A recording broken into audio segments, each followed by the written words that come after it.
Good afternoon. My name is Carol Liao. I'm an Associate Professor of Law here at UBC and co-director of the Center for Climate Justice alongside my dear friend and colleague, Professor Naomi Klein. We are so thrilled to have you join us here today for this important discussion. I want to begin by acknowledging that those of us here in person are situated on the traditional, ancestral, and unceded territories of the Musqueam peoples. I also want to acknowledge the over 500 registered who are joining online, acknowledging the traditional owners and caretakers of those lands where you are. And as a lawyer and also a UBC law professor, I also feel an obligation to mention my awareness of the ongoing lawsuit by a group of UBC professors against the university, claiming these acknowledgements are too political. I want to say that silence and silencing is also political, which has largely contributed to this climate emergency we're in. And so I double down here to recognize the significance of the lands we're on and the historical and ongoing injustices of that Indigenous people still face, and the importance of our shared commitment in working towards decolonial solidarity and the full realization of Indigenous rights and rights holders here. So I want to acknowledge that. I also want to thank the Chan Center for Performing Arts for gifting us this time and space, specifically Pat Carabray, Jarrett Martineau, David Humphrey, and Lloyd on sound for their incredible support.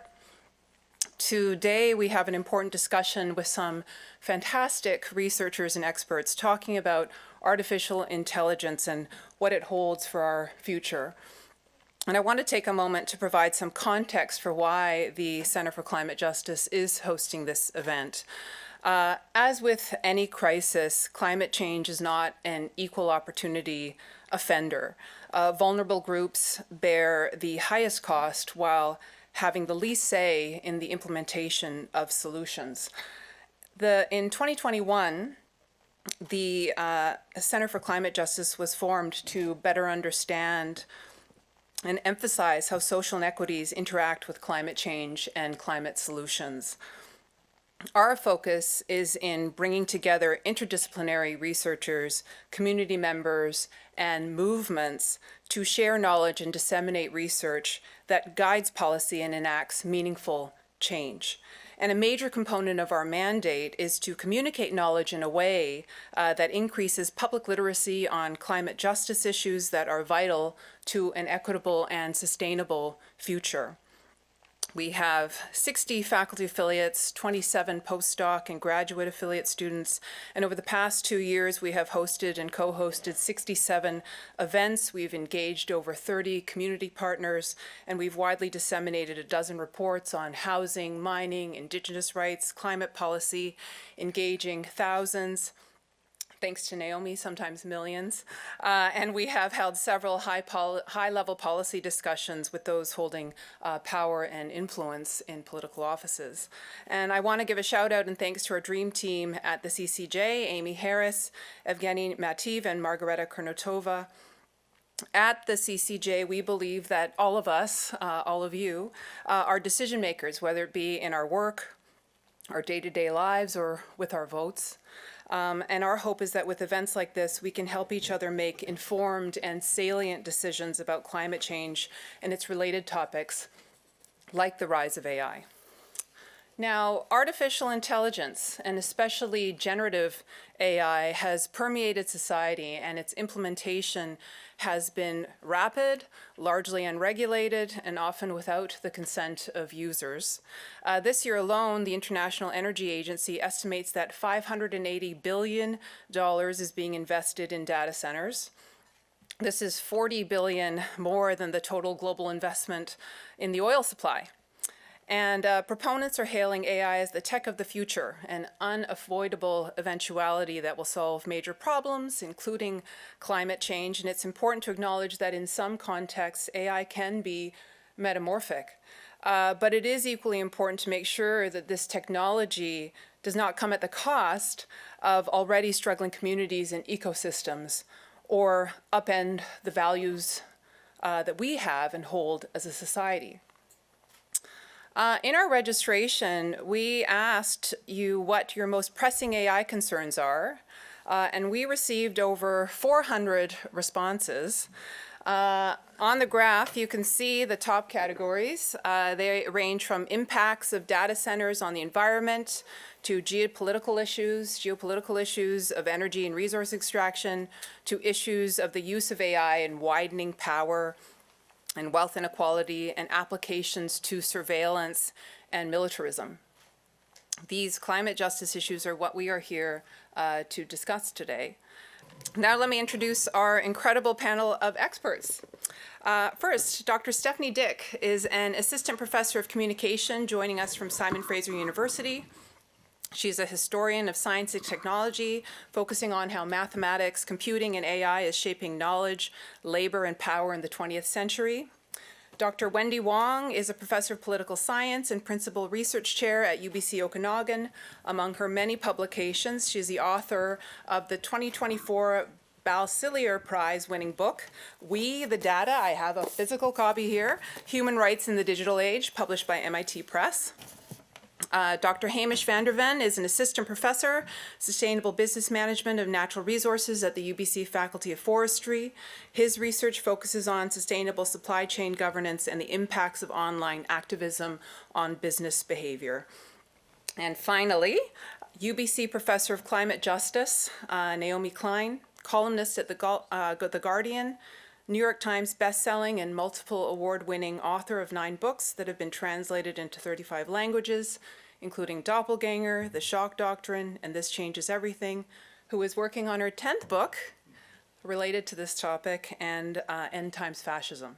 Please join me in welcoming these wonderful panelists. We're going to start with some framing here and start by talking about how you ended up in this research, and while you do that, help us understand this moment that we're in right now. And I thought we'd start maybe at the end there. Stephanie? Sure, happy to start. It's such an honor to be here. Thank you, Carol, and I can't wait to be in conversation with these panelists and with all of you. So as Carol mentioned, I come with a background in the history of science and technology, and our business is trying to make sense of how we think we know what we know in different times and places, and the role that certain kinds of technologies and institutions play in the knowledge that does so much work for us in our world. And I started studying the history of artificial intelligence in 2007, before it was a very popular topic, and was actually warned off of it for the reason that it might be too esoteric to have much traction in broader discourse, and of course that turned out not to be the case at all.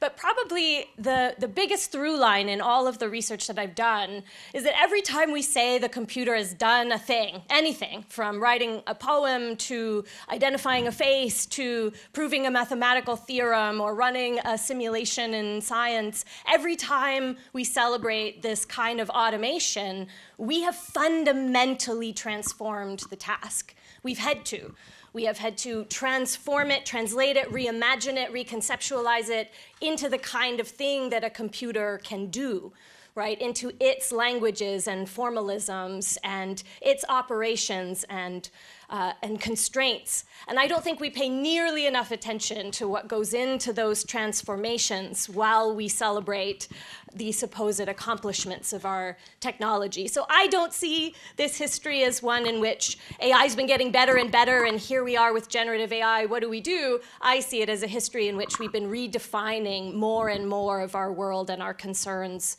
in the terms of the machine, and that's something we need to pay a lot more attention to. So that's the research that's brought me to this conversation. Fantastic. Thank you. Wendy? So thank you all for being here. Thank you to the CCJ for putting this on. I am a political scientist, and before I got into issues around AI, I studied civil society, global governance issues. I wrote a couple books about non-governmental organizations. So I'm very much embedded in a sort of a tradition of thinking about advocacy at the global level and how that works. And I sort of fell into AI by accident. I think I started reading some of the work. So this is around 2019, so fast forward well past when Stephanie got involved. Right before the pandemic, I started reading about AI, and how transformative it was going to be for humanity. It was going to change everything about how we live and how we function.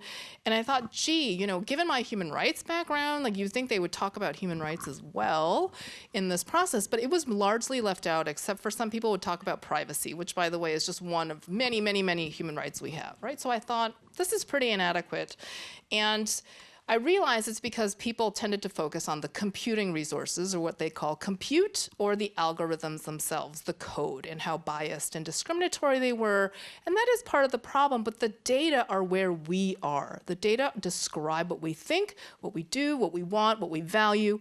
Those are where the information about all of us are, and that's what makes LLMs, large language models, and other generative AI so powerful. So in this book that Carol introduced, We the Data, I really wanted us to think through the importance of human rights, not as singular rights that are affected, which they all are, but the human rights values that underpin that structure. So thinking about dignity, autonomy, equality in our communities as human beings and how they're affected by AI.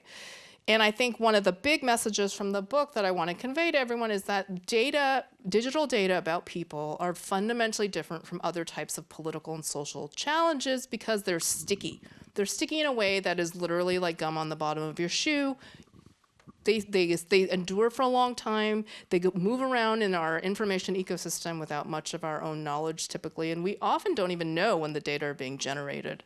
And so I think that's a real issue that requires that we think about this process of datafication that has happened. Datafication means digitizing all of the activities, our everyday thoughts and movements, making that into digital data. That has been an abrupt shift, I would say, in the past 20 years or so. So before that, we lived largely analog lives. Today, we are living digital and analog lives simultaneously. And so that is a very different way to think about human rights, which is not to say human rights aren't important, but we need to re-envision our humanity and our agency in light of that. And I would say that AI just supercharges all of that datafication. Yeah. Yeah, well, thank you, Carol. Thank you all for coming. I'm thrilled to be here with these brilliant people. So, yeah, I mean, the through line of the books that Carol mentioned is really following the rise of corporate power and consolidated wealth, and looking at the impacts on labor, primarily in no logo, on climate, and this changes everything, on democracy and the shock doctrine, and so on. And so I have some background, but before I came to UBC, I was at Rutgers, and I was doing a lot of work with tech workers in that area. I was right around Rutgers, was just like a sea of big box Amazon warehouses. It was really a hub. And the position I had at Rutgers allowed me to bring a lot of people together, including tech worker organizers, people like Meredith Whittaker, who's now CEO of Signal, but at the time was at AI Now. And so this was a period around 2018, 2019, when a lot of these tech companies had, they wanted to have a certain kind of criticism in-house as it related to AI. They kind of knew what they were doing was dangerous, but it was still early stages, and it was kind of nice to have somebody at the conference saying, this could be dangerous, or what about this, or talking about gender, or talk about racial justice. And at the time that we started having some bunch of these convenings at Rutgers, a lot of these people started to get fired. And they started to get fired because AI was becoming more and more of a real economic model, and their critiques were more threatening, and so funding was being pulled from centers like AI Now, and so on. So now, ever since I wrote This Changes Everything, I've been very engaged in climate justice. And I think what I'm seeing with AI is all of these worlds collide, right? Because this, we could talk more about this, but I think, for somebody like Donald Trump, what AI represents is really a massive subsidy and life raft for the fossil fuel industry, right? I mean, this is a person who convened the CEOs of the major oil and gas companies at Mar-a-Lago during the campaign and said, if you give me $1 billion, I will deliver everything you could ask for and more. And he did do that in terms of deregulating, rolling back Biden's climate agenda, but what he couldn't do is deliver a market for them. And so what I've been finding in my research is that, if we think back to the inauguration day when Trump is sort of upstaged by these two images, right? One of them is the lineup of the tech CEOs, with better seats than members of his family, right? And former presidents just sort of watching over his swearing in. And then a little while later, we saw Elon Musk give what looked very much like a Hitler salute. Of course, he then claimed that it wasn't and went after Wikipedia and everyone who said that it was. And that is something that is quite telling about the interests, we can come back to that too, but about what AI represents in terms of the ability to centralize knowledge, right? He then launches Grokpedia, goes to war. I mean, the ability to control truth, I think, is at the heart of this, and this is why this should be of great interest to all of us at the university. But yeah, so I think that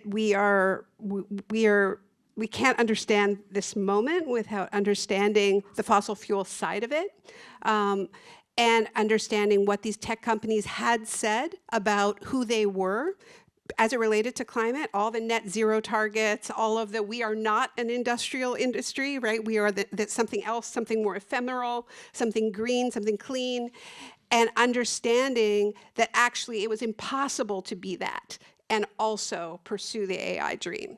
And so that image of that lineup of all of that tech power and Donald Trump was, I think, an unmasking of a new political age that we're in right now, where tech and fossil fuels have come together and really understand that this project is not compatible with democracy, human rights, any of the nice things that may have been claimed in the past. So it's really a mask-off moment. And I think there's been a lot of sort of psychological analysis of what has happened to Silicon Valley. Was it, Elon Musk had a trans daughter? Were they upset that their workers wouldn't come back to the office? And I think that there's things like that at work.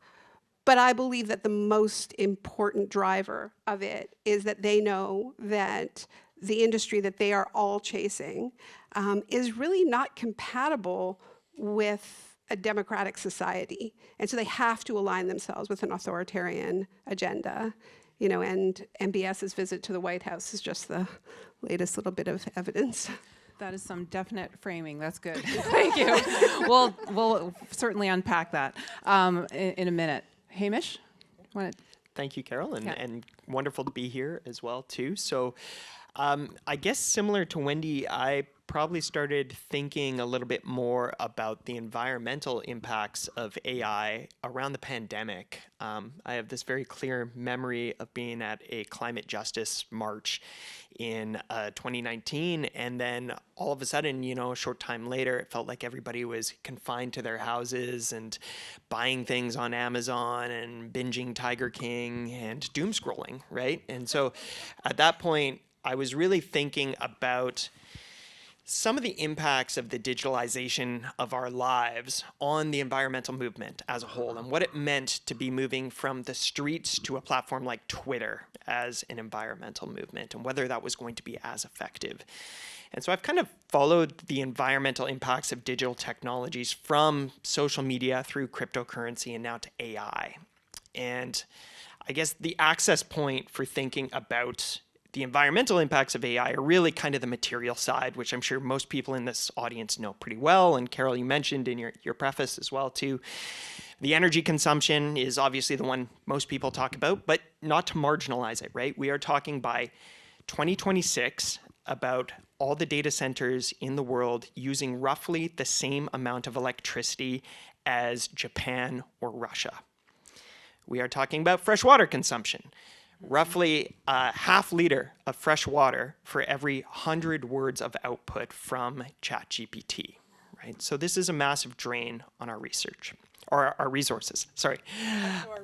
And also our research as well too, yes.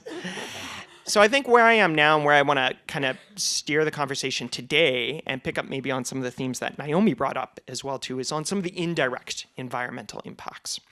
So we are moving rapidly towards a post-truth society, and I think AI has played a huge role in accelerating that change. A few weeks ago, OpenAI launched a Sora text-to-video platform, and within hours, you had videos of Martin Luther King wrestling Malcolm X, right? If we are now in a society where people can no longer trust what they see, where the erosion of science is increasing, where we no longer have a common consensus about the climate crisis that we are in, then we are in a very dangerous place that allows us to elect and believe in demagogues like Donald Trump. And I think these kinds of indirect impacts are potentially going to be more profound than all of the life cycle associated with AI's very long value chain. Wow. Okay. Thank you so much. There are so many things that I want to pull on here. Maybe we'll start, Stephanie, with you talking about the future of work.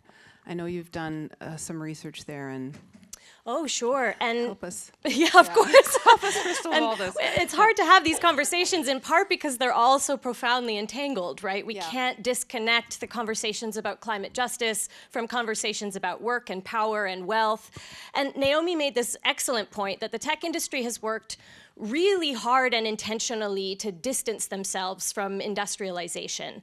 They have a shining, glowing, blue aesthetic that is the exact opposite of the reality of open pit rare earth mining and so forth. And they're trying to sell us on an aesthetic and a narrative about technology that is quite distinct from the industrial history that we're most familiar with, which is why I think it's so important to resituate artificial intelligence and computing in general in an industrial history, which is exactly where it was born in the 19th century when the factory is taking on physical labor and this new managerial class is trying to imagine how to realize Adam Smith's dream of the most optimally profit wealth producing nation by applying the division of labor to all of our manufacturing and all of our work.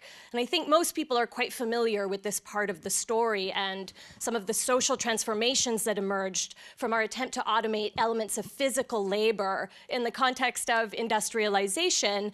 But less well known, I think, is that at that same time, there were a number of philosophers and technologists, people like Charles Babbage, who were going around touring the factories of industrializing Europe saying, I wish we could do for the mind what the factory has done for the body.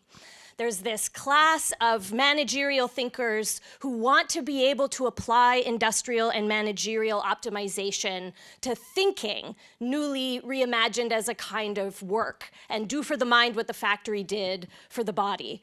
And so they start trying to imagine how you might break down intellectual labor into more elementary kinds of steps that less well-educated people could do, or that machines might be able to do, and they start with mathematical calculations.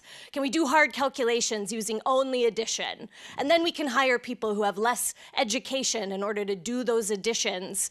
And so they were called computers, those people. This very idea of computation comes from the application of industrial thinking to the mind and a reimagining of thought as work.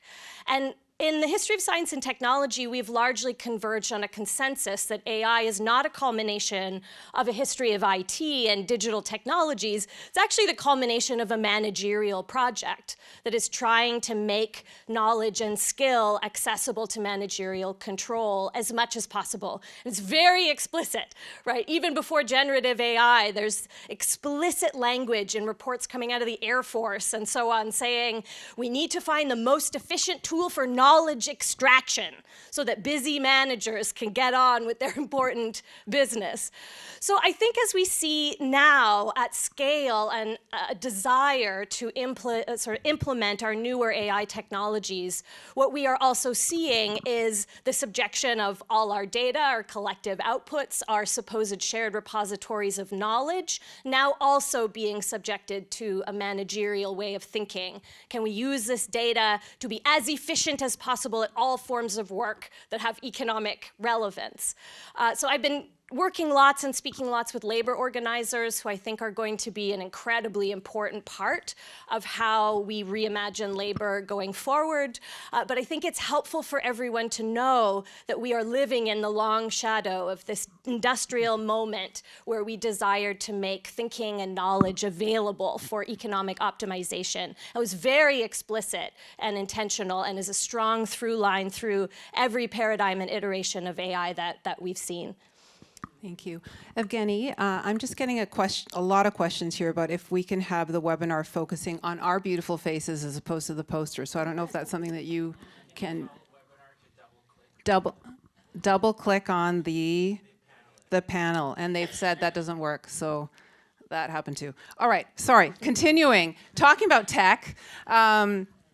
Wendy, did you want to build on that? I know that you and Stephanie have had a lot of mind melds of late. Mind meld, I know. Yeah. I just want to add one word to your this repository of knowledge optimization. I think that's what you said. It's also exploitation, right? Because and I think that's the part where the human rights side of me is like, yeah, I get really upset because we don't know that it's happening and we can't get out of the system, right? And I think when I first started working on this project and when I was first presenting my book, I'd have people come up to me and say, well, I don't do social media, so, am I in the clear? And I struggled with how to answer because the systems of datafication are so extensive. It's not just what you experience or what you upload or what you provide, right? That's sort of our social media mental model.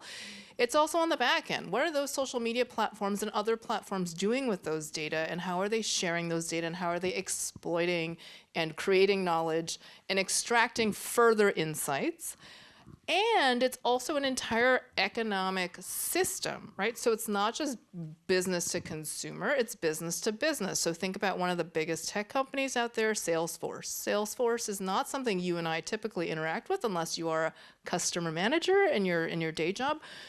And yet that sort of system pervades how people understand customer relationships. And you may be affected by it, you don't know, right? Or we think about other types of systems where, you have what we might think of as a typical bricks and mortar type of company like John Deere. John Deere also sells a substantial amount of data. It gathers a lot of data from its machines, and it sells that data for its own purposes and for its partners' purposes.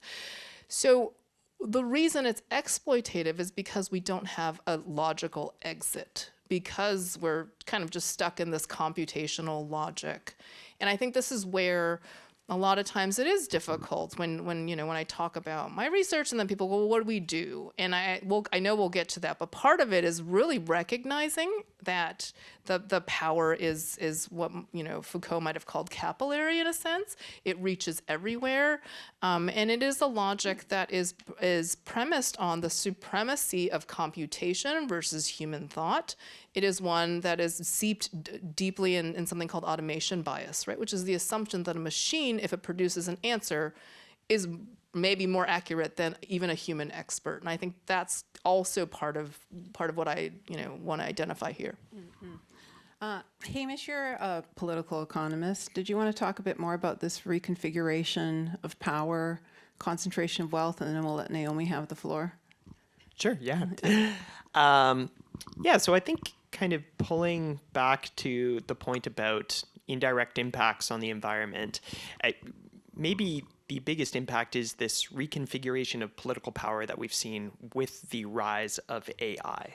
So because AI is perceived as being a dual-use technology, one that has both military applications and economic applications, this affords the CEOs and prominent investors in AI a lot of access to the seats of power around the world, right? So this is why we see the famous photo that Naomi referenced of all the tech CEOs with Donald Trump in the White House. It's why we have the Peter Thiels and the Jeff Bezoses and the Larry Ellisons of the world now essentially writing regulations to govern their own industries.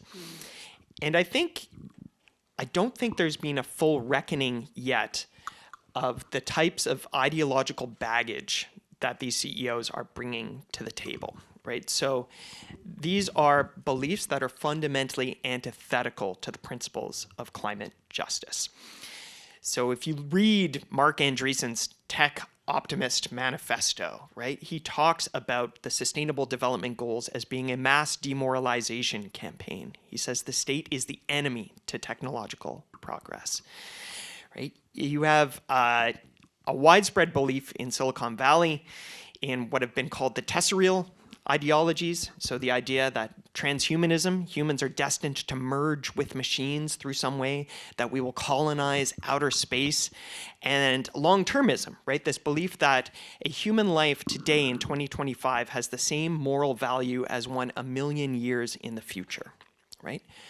So if these are the people in power, and these are what they believe, then you can see how they have moral justification to do things like invest in building the most sophisticated AI models of all time, because they believe that somewhere in the future, we're going to have 1 trillion people living in outer space, and Jeff Bezos believes we'll have 1 million Mozarts living in outer space, and that we shouldn't be concerned or care about the vulnerable populations that are going to suffer the worst effects of climate change in the here and now, right?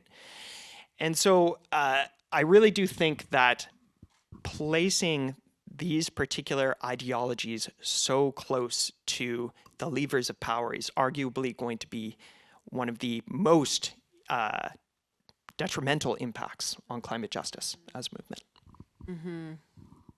Naomi? Yeah. Where to start on that? I mean, I think it's really important to understand that they aren't just close to power. They are power. They are there. They are running the show. Peter Thiel hired J.D. Vance right out of law school, or helped him get his first job in Silicon Valley. J.D. Vance saw him speak, at Yale, and said it was the most transformative experience that he had at Yale. Decided to get out of law and go become a VC like his mentor.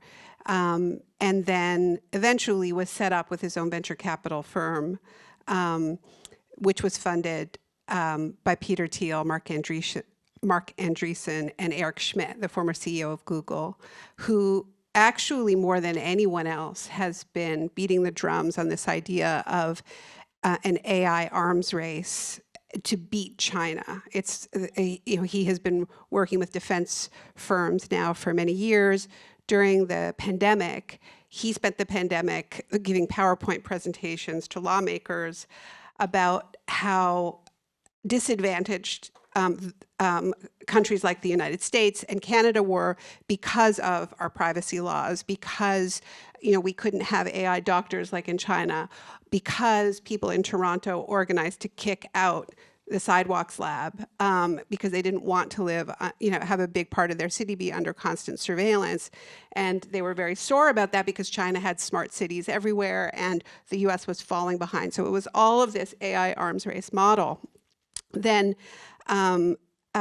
this was very early in the pandemic. So I wrote a piece called The Screen New Deal because I really saw it sort of like we had been talking about a Green New Deal and suddenly we were talking about a Screen New Deal, which was his whole pitch was what is happening now with lockdown can be our lives forever. We can have online education, we can have telehealth, we can have everything delivered, everything can be mediated by apps. And what actually happened is that, they did get pretty far with that. A lot of stuff got locked in, but also a lot of people realized they didn't like living like that, and there was more backlash. And so the moment that we're in this very tricky moment, I think, because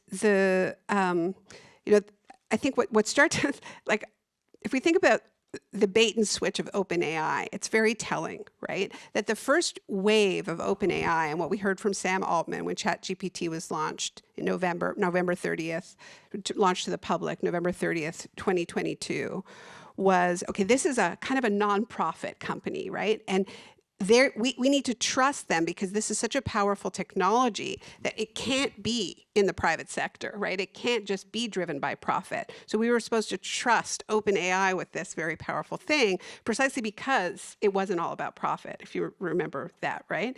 And they were also openly saying, please regulate us. This is so, they were signing letters. Remember, they were all signing letters. This is so dangerous, right? Please, please regulate us. So actually, a lot of governments did start regulating, right? Maybe not enough, but they were like, okay, well, if you're saying this could destroy humanity, maybe we should regulate it, and so the moment that we're in now is the rebellion against that, because that was never the plan. It was always going to be this massive bubble that we're in right now. So I do think that the pandemic, thinking about that pandemic moment, the shift to online, all of the negative effects of that, the fact that people don't actually want to live like that is something for us to really hold on to. The rebellion against online education, right? Eric Schmidt was out there going, this is great. Everyone's using Google Classroom. This is fantastic, right? But most people did not agree, especially parents. And students.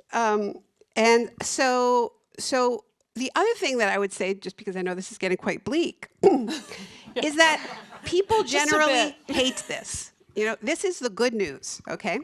The good news, I think, is that, and this is an organizing challenge. And, Stephanie, I think what you're saying about the role of labor is absolutely crucial, because what this reminds me most of in terms of the kind of backlash that we're seeing against data centers is this sort of wave of, what is sometimes called blockadia, right? Where there's rapid expansion of the tar sands, fracking, back in oil, and that sort of like unconventional fossil fuel frenzy and all of the pipelines and all the fracking infrastructure led to a huge community-based backlash, right? And people started organizing against it. But the weakness is that it often or invariably pitted environmentalists against labor, right? What we're seeing in communities that have big data centers sited, whether it's Tucson or Memphis, this is happening across Louisiana. I mean, it's happening all over. People are organizing, and they're organizing, with slogans like, your cloud is not more important than our river, and they are bipartisan. It is workers, it is environmentalists, because it is migrant rights activists, and it's bringing together the local environmental impacts, the climate impacts, the labor impacts, because this is a factory without workers that is being built, right? So the usual industrial deal is, we're going to build this thing, it's going to use a lot of energy, use a lot of water, but you're going to get a few thousand jobs for your communities. Now, at the end of the day, you get maybe 12 jobs, and the whole machine is, the whole bubble that we're in right now is based on the promise that eventually it will eliminate jobs on a massive scale. Now, so far, it's not funny, but it's like it's a wild idea that they think they could get away with this.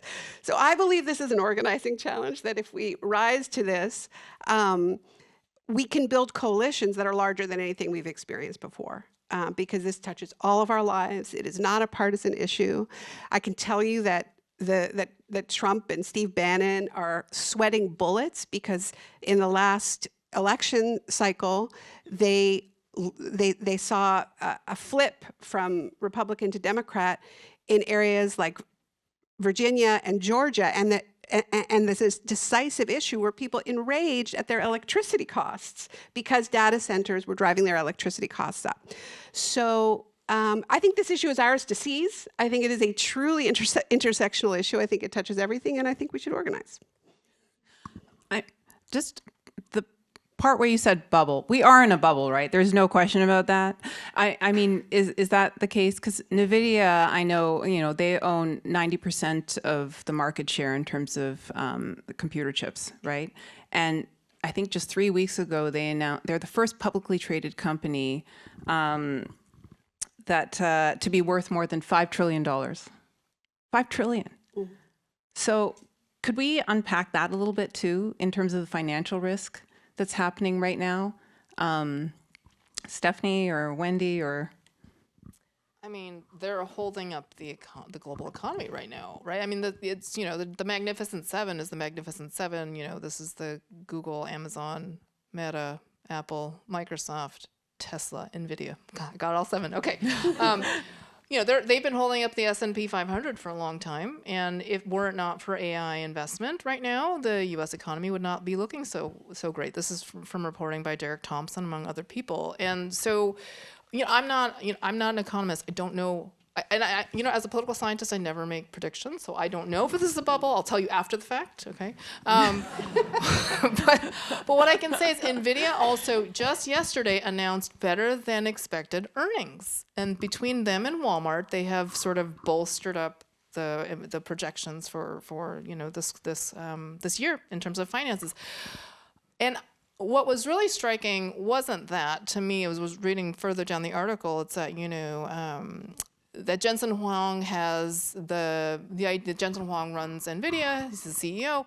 He wants to go beyond this current market of selling to AI companies. He wants GPUs to be everywhere. And so now we're just hypercharging this computation capacity, and for what end? I was really struck, Naomi, when you were talking about organizing from the oppositional end, and I think as someone who studied a lot of advocacy groups, one thing that is really interesting is the AI folks can't seem to make up their mind about which narrative they want us to believe. Is it that AI is going to destroy us, or make it that we never have to work again? And where I feel like a lot of times I'm ping-ponging between these explanations, because you've also got people like Eric Schmidt who are like, AI is going to fix climate change, even though climate change is a political problem, but we're going to fix it with AI. And so I do find that as organizers, if potentially I think it's fairly straightforward in a way, because the opposition is quite disorganized in its narrative, and I wonder how that plays in. I'd love to hear thoughts about that. Yeah, I do want to also ask, though, there is definitely that narrative that AI is going to help us solve climate change. Yeah. And so can you guys talk a little bit about that? What's the likelihood of that? And what are kind of, I guess, the risks in that narrative, too? I mean, tech loves to set up a problem that only tech can solve, right? And that's what happened with so-called AI ethics, right? It was widely known now that most of our data is extraordinarily problematic. All data are impartial, incomplete. All data reflect the values and concerns of the people who created the conditions through which that data could be created. The data is problematic, right? And then we start discovering there's a lot of bias in the data, and that's not a surprise to anyone. And then we see the emergence of this whole tech field called AI ethics that's trying to solve this problem. But what AI ethics essentially does is demand that we figure out how to turn our social values into a mathematical definition that can be imposed on the behavior of our AI. So if we want our AI to treat everybody fairly or equally, suddenly we now need a mathematical definition of fairness and equality that can be applied to the system. And just like that, tech took the problem of inequity, social inequality, harm, and turned it into a mathematical engineering problem that only computer scientists could solve. And I think similarly, we will be able to talk about certain climate problems in a technical way that we will be able to use AI to explore. I think that will happen. But that's not the solution to a climate crisis or catastrophe, given that the entire under-the-hood infrastructure of artificial intelligence is militias warring over coltan repositories in the Democratic Republic of Congo, where children are mining materials that are in probably every iPhone in this room. This is also about the war in Ukraine, which is in large part motivated and structured by Ukraine's rare earths. It's not just about the power and the water that AI consumes and the carbon it emits. It is also about the way that the rare earths extraction structures geopolitics and conflict and reinforces colonial supply chains. And tech similarly to ethics, is not interested in solving that problem. It is always looking at what it can put into its terms, namely the terms of the technology, the terms of engineering and mathematics. And engineering and mathematics, as we know, isn't going to be the solution to the climate catastrophe, which is a social and political problem. So again, there's this desire to frame a problem in the terms that tech can solve, which further empowers them, which is what AI ethics did. It gave them more money, more postdocs, more data, more researchers, more power, because they had this really hard problem they had to solve mathematically like only they could, right? And questions about labor and, you know, the racial subjection of the Black women who were leading the conversation about that bias in the data, getting fired from their positions, as Naomi pointed out. Suddenly, AI ethics had nothing to do with that. So I think we're going to see tech redefine the climate problem into the kind of problem that tech can claim to solve, but that in doing so it will exclude these realities of geopolitics and conflict and mining that can't be sidestepped as mathematical engineering problems. You know, and yeah, go ahead, Hamish. I was just going to piggyback on that a little bit and say AI is going to fix climate the same way that crypto fixed economic inequality and social media brought people closer together. Give right? it some time. Give it some time. Give it some Hamish. time, yeah. Of course, there are applications. There are climate applications, you know, but the question that I would pose is that the majority use case? Are the majority uses of AI going to be about clean tech innovation? No. It's going to be about YouTube launching a new AI-generated video platform that gets more eyeballs, contributes to the attention economy, and asks people to buy more goods, or makes you a more effective target for advertisers as well. So I think when we have these conversations about kind of unlocking or solving the climate crisis, yes, there are going to be AI applications, and yes, Silicon Valley is going to hype those applications, but that's not the better part of what this technology is going to be used for, right? And so, important caveat. Naomi? Yeah, I mean, I agree entirely. And I do want to come back to the bubble question because I think it's really important. We are in a bubble and everybody knows it. You know, what happened with NVIDIA's stock is the bubble just got bigger. It doesn't mean we're not in a bubble. And so Sam Altman has said we're in a bubble. Mark Zuckerberg has said we're probably in a bubble. That's okay, right? So, and we are in an arms race. We are in a tech arms race, and their business model has always been to spend astronomical amounts of money before they have a business model at all, right? Until, and this is why they're so frantic. They know at the end of the bubble, it doesn't all end. What ends is that a lot of pension funds lose their worth. A lot of people go broke, but there will be a couple titans standing. Right? I mean, Sam Altman has said things like, you know, there's going to be just one company left in the entire world, and he wants to be that company, right? And we can all get some, you know, shares or something. I mean, he's talked about different things. It changes all the time. Yeah, I don't think anyone believes that what we're going through right now, where we have all 7 of those companies competing for who's going to win, is going to go on forever. They're fighting for who is going to be the 1 or 2 left at the end of it, right? So I do think, and also, I mean, the reason why we know it's a bubble is that there is no demand for what they are supplying, right? There is, if you look at their sales for the AI products, in no way does it match the build out. And this is the most wasteful way. Even if you believe that generative AI is a great idea, this is the most wasteful way you could possibly do it, because everybody is building parallel infrastructure in a race to see who's going to dominate at the end, right? And then they'll all buy each other up and they'll consolidate. They're all going to win. Right? So I do think it is important for us to think about how we want to prepare for the bubble bursting. As you know, I've written a lot about shocks, right? And I'm not going to quote Milton Friedman again, but you know the quote I'm talking about. We actually have to have our ideas lying around for when this happens. I was very happy to see AOC, I think it was yesterday, say we're not going to bail them out, right? But I think we really need to think about this, because some of these companies don't have valuable assets when the bubble bursts, right? But some of them do, Some of them do. And some of, Wendy's research about the way we have been the product for a long time for these companies, right? They have enclosed us with their appropriation of our data. Maybe there's a way to navigate the bubble bursting where we end up owning what we should have owned in the first place, like our information commons. Those are the kinds of ideas I want us to have lying around, because I think it's a kind of go big, go home moment. I think this bubble bursting is bigger than 2008. So many things I want to talk about stemming from that. One is the connection to militarism, and the other is, I guess, just talking about big data and also trash data, and how all that relates right now. So maybe we'll just first pick up on the militarism thing, because there are a few questions that came in through the responses, but also I think I saw one online. But just right now, there is so much money getting poured into defense. That's what they call it, defense, right? Like, and with the nationalism and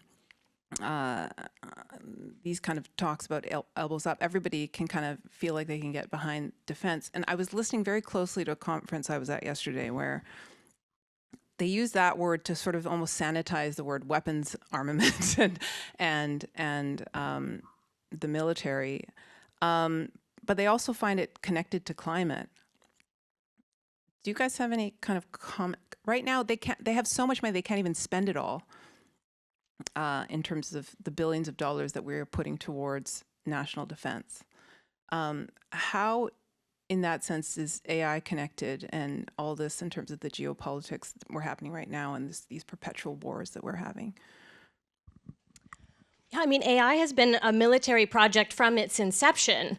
And in the 1950s, when we first start to see systems and computer programs being called this, they are specifically designed to serve a centralized command and control function. That's what computers are, right? And there's this really strange moment in the 1980s and 90s when the counterculture, social justice organizers who have been opposed to the computer for a really long time because they saw it as an extension of this cold, calculating gaze of the internet, turn around and embrace it.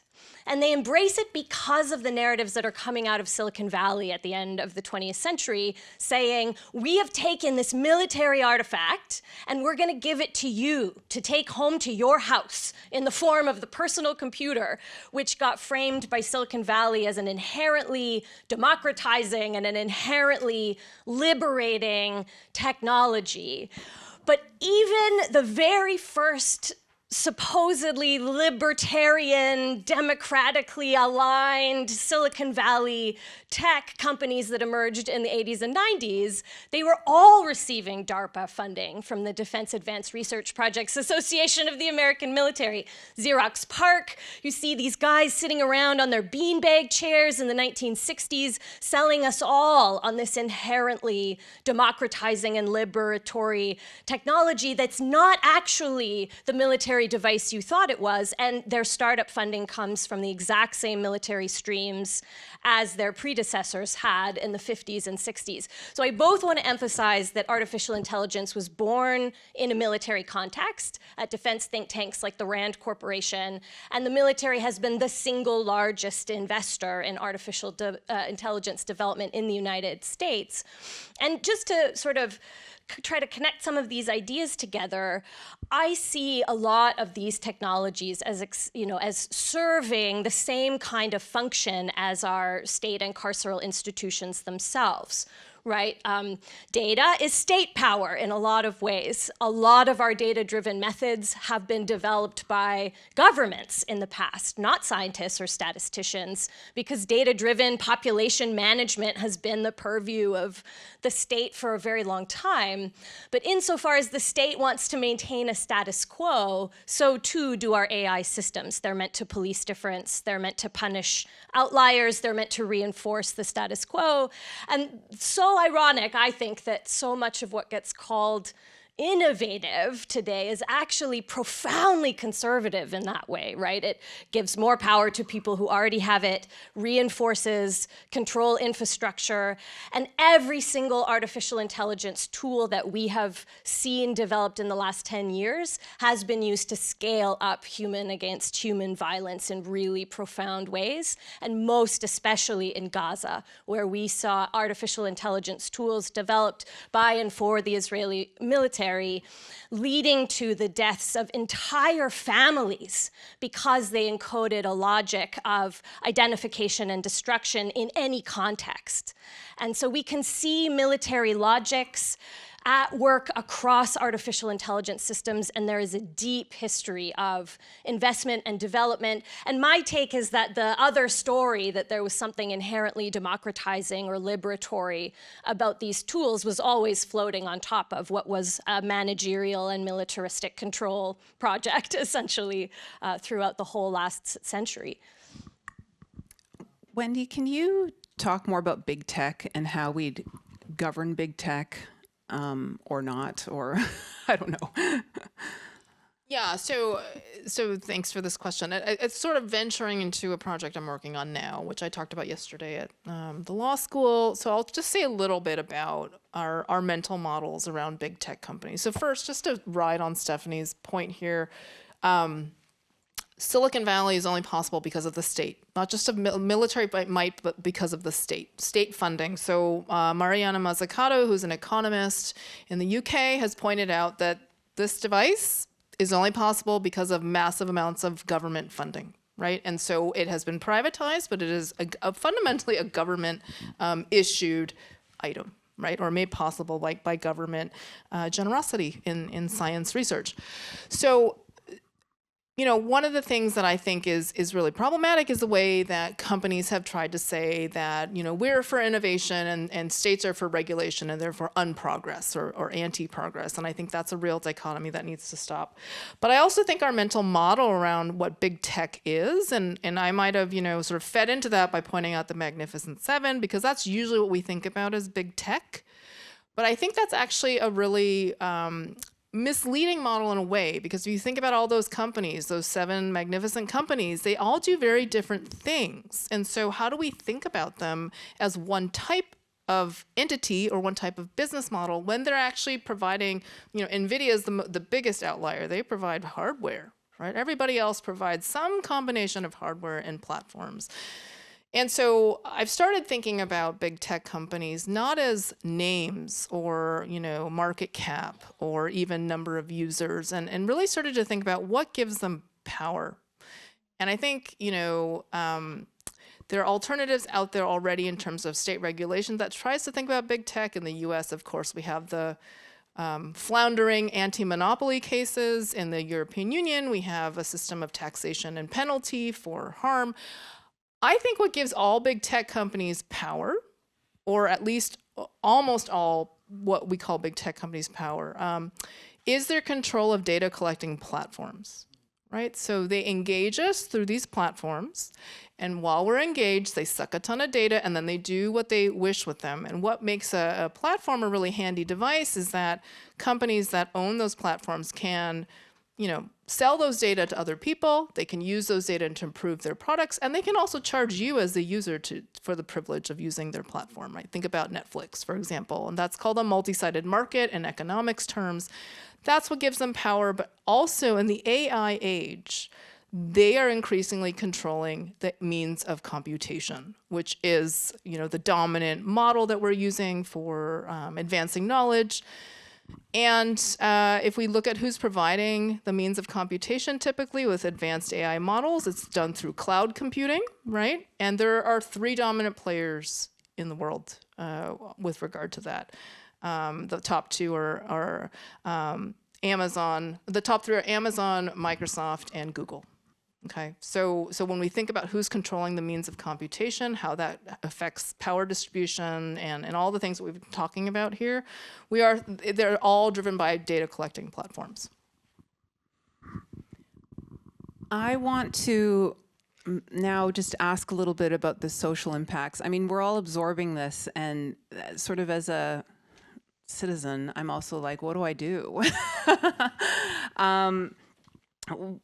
do you think? I think we can all kind of get a bit of a sense now that AI's been in play for a while, watching how it's really impacting a lot of industries. Naomi and I were just talking to fine arts deans that are talking about their programs being decimated. There's some concerns on what AI is going to do to our ability to have critical thinking. Maybe we can talk a bit more about that.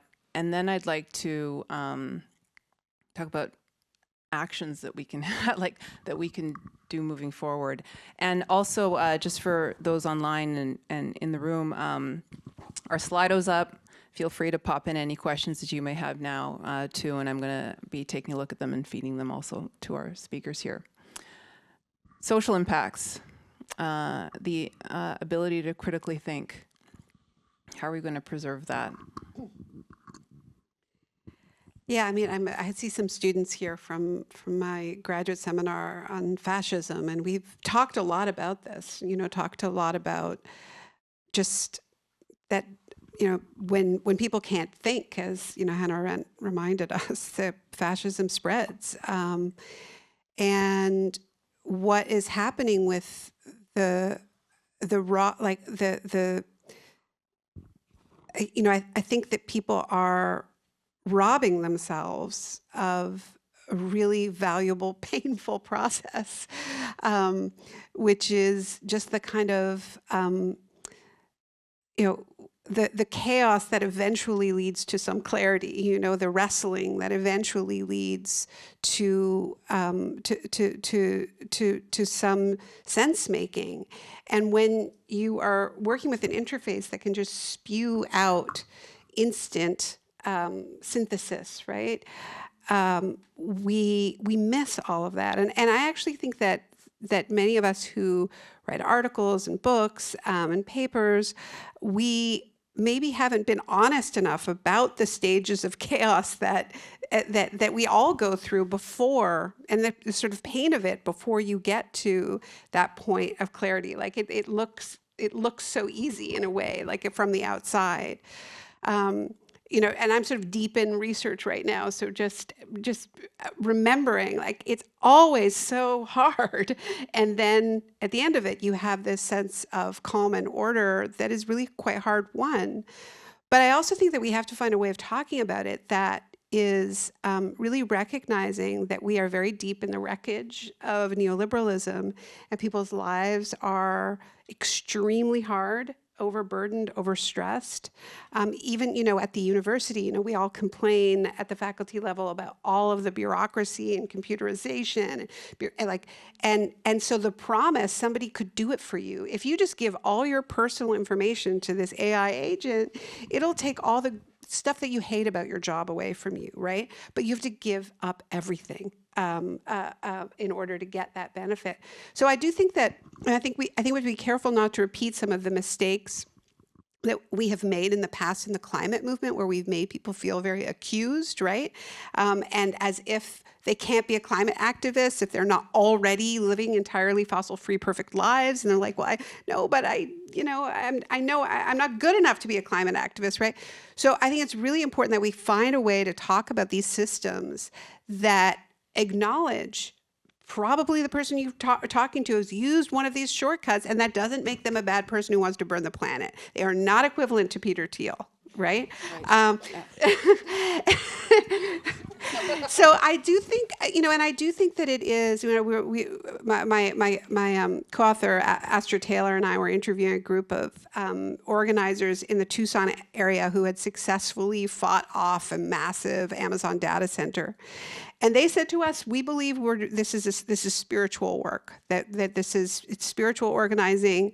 There's a lot of indigenous leadership in that campaign. It is all about land and water and what it means to be in face-to-face community. So in doing that organizing and finding that common ground, like, it goes deep. It really goes deep. Because, when people are confiding their deepest desires and fears into a chatbot, right? Because that's the only way they can get any support, and it feels like friendship and acceptance. We're pretty far down, right? So I think we just have to find a way of talking about this that is really like feels like someone's reaching out to you in solidarity and compassion and friendship, and not in accusation. I think we can lose a lot of people that way. If I could. Oh, sorry. You go ahead. Go ahead. You go. Are you sure? Okay. Oh, yeah. You go. So nice. Okay, I'm gonna go. Fight it I out. love everything Naomi just said, and I want to build on this sense that we're kind of in a perfect storm, right? Even before COVID, people are reporting highest ever levels of loneliness and isolation. People are burnt out, anxious, and exhausted. I hear from students the very prospect of coming to class is a source of social anxiety for them. Even just things that, when I was growing up, you just do these things, even if it feels awful. We're talking about how it feels awful, and that's shifting some of our narrative in all kinds of institutions. But you take a situation like that and you drop in not only something that will listen to you and talk to you, but especially ChatGPT is designed to be a sycophant, right? In this moment where we don't know how to navigate conflict, people are so afraid of saying the wrong thing, doing the wrong thing, upsetting somebody. I've heard of people who have, a friend of mine has a daughter who's using AI to text her friends because she's worried she's gonna upset someone, say the wrong thing, use the wrong word. We're terrified of each other in some really basic ways. Drop something like ChatGPT into that situation, and we are, I think, facing some trouble. And in addition to sort of learning and thinking how we talk about this and being willing to talk about it, which does involve some vulnerability, I think, that is anathema to our economic and academic institutions in a lot of ways, it's pluralism that I'm afraid of and that I want to organize for. The sort of dominant finding of my home discipline of history of science is that there is more than one way to know, right? There are so many different ways to know. And there's this really ugly history, I think, that is essential to consider when talking about AI, which is that intelligence has been used as one of the bluntest instruments of colonial violence for centuries, right? Where enslavement and colonization were often justified by Western powers on the grounds that the people they colonized were incapable of what they called the higher cognitive faculties, right? So much violence has been done in the past on the grounds that there are people deemed not intelligent or whose intelligence was not recognized by Western powers. And the more all of us are sort of attuning our attention and our work and our thinking and our writing and our communication to this one system, right? We are gonna all be learning and attuning and calibrating to the same forms of thinking and problem solving and communication, and we will lose pluralism, and then we might lose some of the conflict we're all dealing with, but only because we've all been inducted into one shared system, right? And so I think we have to fight for all kinds of intellectual pluralism right now, really hard, and that's partly the job of the university. I'm a humanist, and the data-driven, quantitative approach to understanding doesn't work for me, right? Like Naomi, I want to be in the chaos of it, and I categorically reject the laziness of this suggestion that somehow all tedious work is bad, and that we don't want to do it, and we should. It's so lazy, right? Tedium is the source of wisdom. We know this. So yeah, that's all. That's me. Well, that's what that's what I tell my kids, right? Workday? If they're tedium is supposed to teach you something. Yes, and it does. Workday is out of control. It's not tedious. It's something else. Inside UBC joke. Anyway, I was going to say that one of the things that I think Stephanie and Naomi are really reflecting on is this comfort that AI gives us. It's comfortable, right? We don't have to confront people we don't agree with or we might not know how to talk to. And that's part of, to answer Carol's original prompt, I think that's what critical thinking is, right? It's not a set of beliefs, it's a way of engaging in the world, which is go out there and find someone you disagree with to figure out what you really think, right? Or is there something wrong with the way I think in light of what someone else has said? And when we rely on these systems that are based on the aggregation of all of human internet knowledge, we are getting the sort of average, right? And so so we're not learning these skills if we're relying on these machines to tell us things.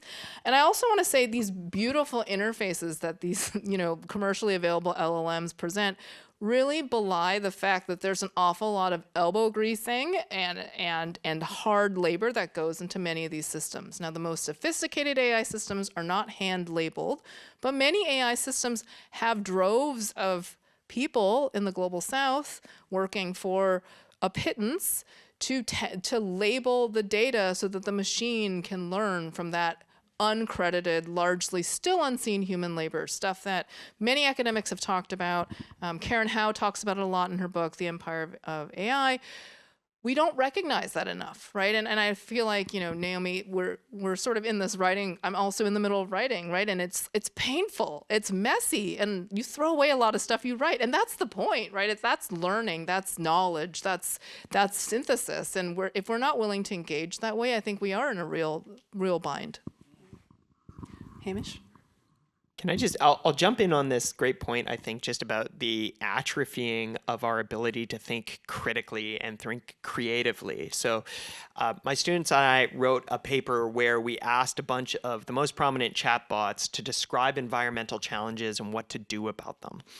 And what we found was that, especially when we asked, how do you solve a challenge like climate change, they will take the very average answer across the past data, though, right? So it's all about solutions that were rooted in past human experience, right? So public awareness campaigns or incremental carbon pricing. And these are all solutions that are radically incommensurate with the scale and scope of the challenge as it exists today in 2025. So I think a big risk of what's being lost in outsourcing our creative thinking to AI is this ability to think beyond past experience, think creatively, think outside the box to confront the nature of the challenges that we're dealing with today. Did you? Well, okay. I mean, I could tell. I Yeah. did just. No, I know people have more questions, so I should probably be driven by that. But I just wanted to return to, what you were saying earlier, Hamish, about some of the ideology that underpins this. I mean, even though it seems really upsetting to really dig into what are the belief systems, and what I'm writing is called End Times Fascism. It's not fun. But And there's a way in which, when you really look at it, it sears your retinas. It's just so bleak, right? Peter Thiel, I think I first heard about him because I found out he had this bunker in New Zealand. He was the first of the bunker boys, He brought this big piece of land, and then it turned out that Sam Altman was invited. This was way before any of us had heard of Sam Altman. This piece came out.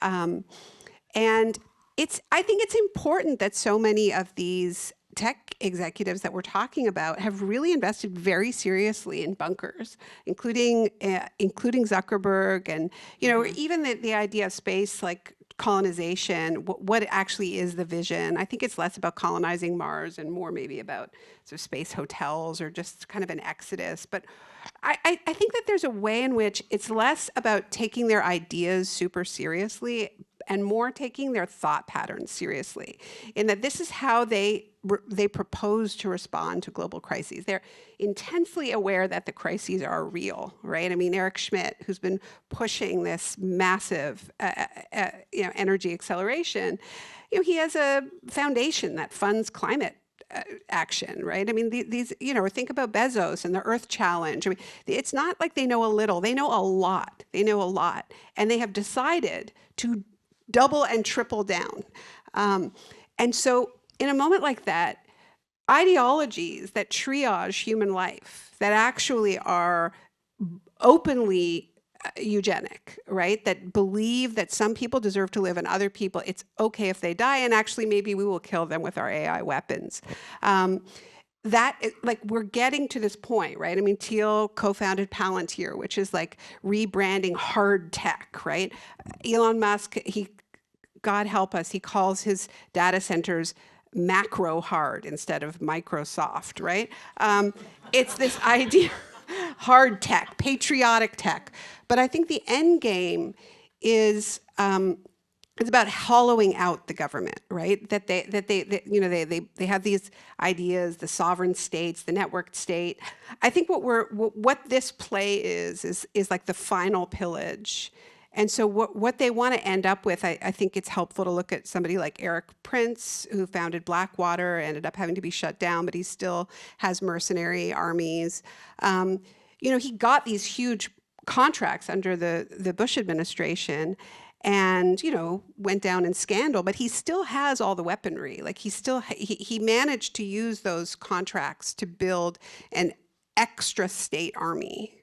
And so when I look at all of these AI contracts that are being handed out right now, I do think that they're building something outside of the nation state as we traditionally understand it. That's why it really does matter. I mean, among other reasons, like what happens when this bubble bursts and what the demands are, and whether we want to say this is an illegitimate business model, that this is, Astra calls it theft tech, that the whole thing has been about appropriating our intellectual content, the combined creativity of all of human existence, enclosing it and saying mine. Why? Why are we accepting this? They're losing lawsuits. The whole idea is still based on move fast and break things, put your facts on the ground. That's why they all love Israel, right? They're trying to outrun the law while they simultaneously detonate the law. Like they want to go after the International Criminal Court. There's a reason Francesca Albanese is facing sanctions immediately after she publishes a report that names Palantir, that names Amazon, that goes after their complicity with the genocide. So I don't think they think that they can coexist with an international legal architecture, and I think they're scared of it. The more lawless they are. Right? So it is a knife edge moment, but I believe that's motivating. Right.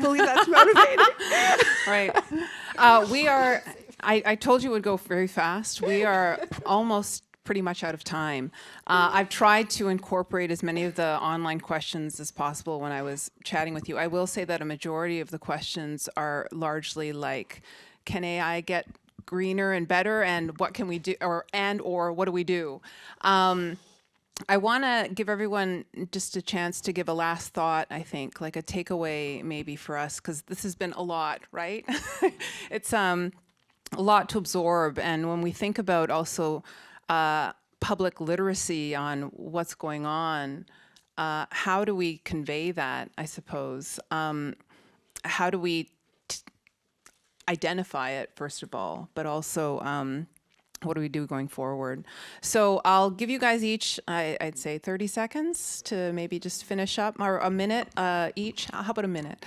To just give us your final thoughts. And why don't we start, I'm going to donate my minute, because I think I just... Donate? No, you're not going to donate your minute. You're going to get the last minute. Are you crazy? We'll go Stephanie, Wendy, Hamish, and then Naomi.